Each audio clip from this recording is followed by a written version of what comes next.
Boa tarde, caros companheiros, irmãs, amigos.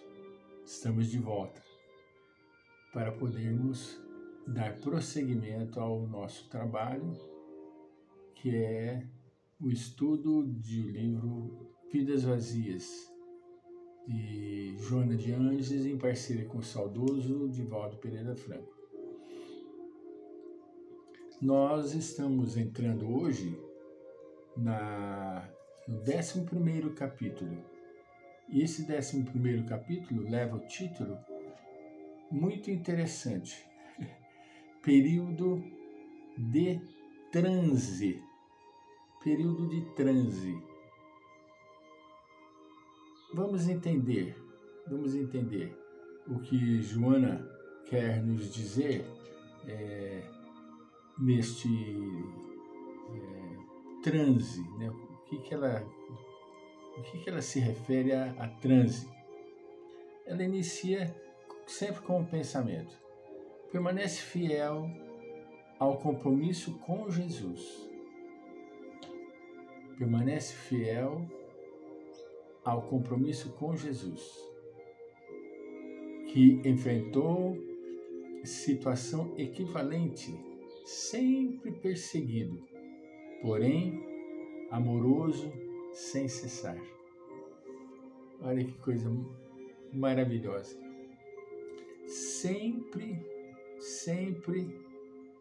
perseguido e amoroso sem cessar. Vamos ouvir por alguns minutos a música, criando um clima favorável para darmos prosseguimento ao nosso estudo. Muito bem.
Muito bem.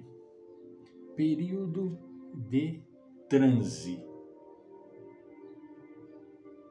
Vamos entender a colocação de transe primeiro na psicologia junguiana. O transe não é visto como um estado de dissociação da consciência ou mediunidade. Olha que interessante. Na época ele já tratava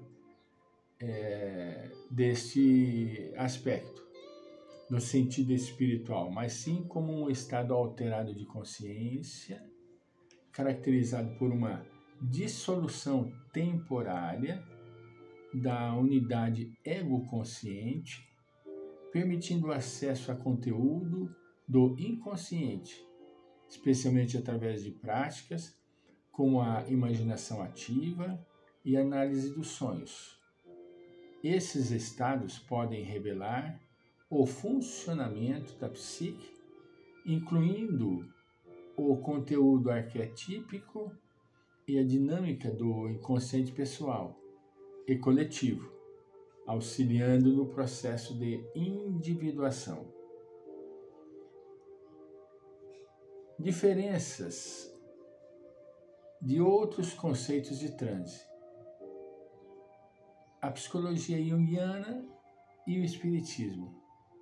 O transe na psicologia junguiana difere do transe mediúnico, que envolve a comunicação com espíritos desencarnados.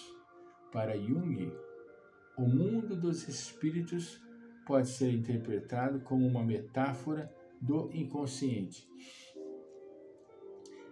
Eu insisto em dizer que, na época, Jung não poderia abertamente aceitar a participação dos espíritos. Ele aceitava a espiritualidade, não tem nem dúvida. E Jung foi quem mais trabalhou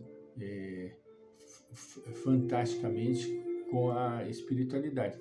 Mas espíritos já eram uma coisa mais específica, envolvia a religião, e ele era mais preocupado com a religiosidade. Não era um partidário a esse ou aquele conceito religioso. Não é? O transe e a consciência. O objetivo não é a perda da consciência, segundo Jung, mas sim a alteração temporária da consciência, permitindo que o ego se torne mais flexível e receptivo às mensagens do inconsciente. Vai trazer lá dos arquivos do inconsciente histórias vividas, entende? Momentos vividos, né? Como se manifesta? Imaginação ativa. O método da imaginação ativa proposto por Jung, envolve a criação de imagens e narrativas a partir do inconsciente em um estado de consciência alterada, similar a um sonho vívido e controlado.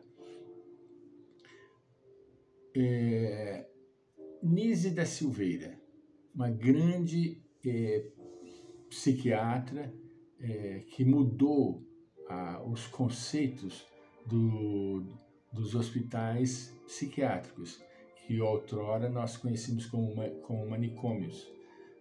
Ela mudou, ela simplesmente humanizou esses hospitais, né?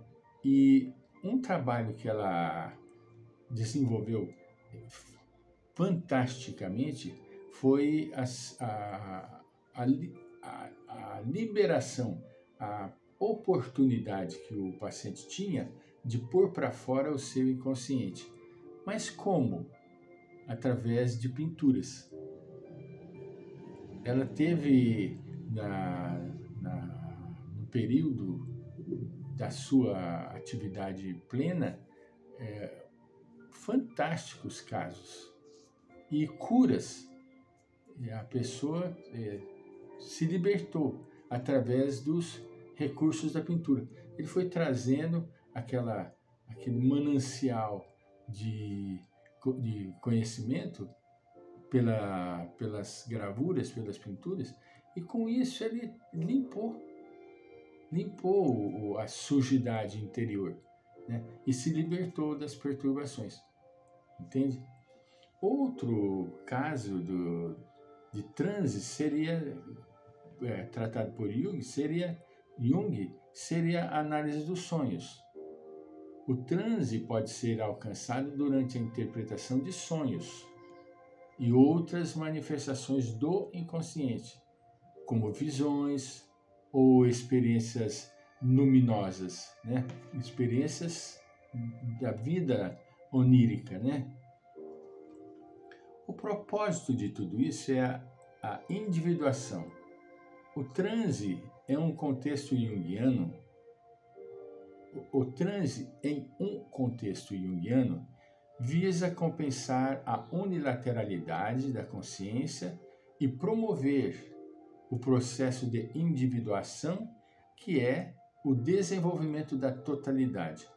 A importância para Jung não é a pessoa se autoconhecer, se descobrir. Tudo isso é fenomenal. Mas o importante para Jung é atingir a totalidade, né? O ser completo, pleno, entende? Esses estados podem ser curativos e restaurados, pois trazem à tona o conteúdo reprimido do inconsciente, ajudando a resolver conflitos internos e a integrar aspectos fragmentados da personalidade que a pessoa não conseguiu metabolizar, não conseguiu deglutir, entende? Então, para Jung, a cura psíquica pode muito bem ser conseguida através da interpretação dos sonhos e que traziam e trazem, de um modo geral, à tona a história do nosso inconsciente coletivo. Já dissemos várias vezes o que vem a ser o inconsciente coletivo. Entende? A história da nossa vida plena, né?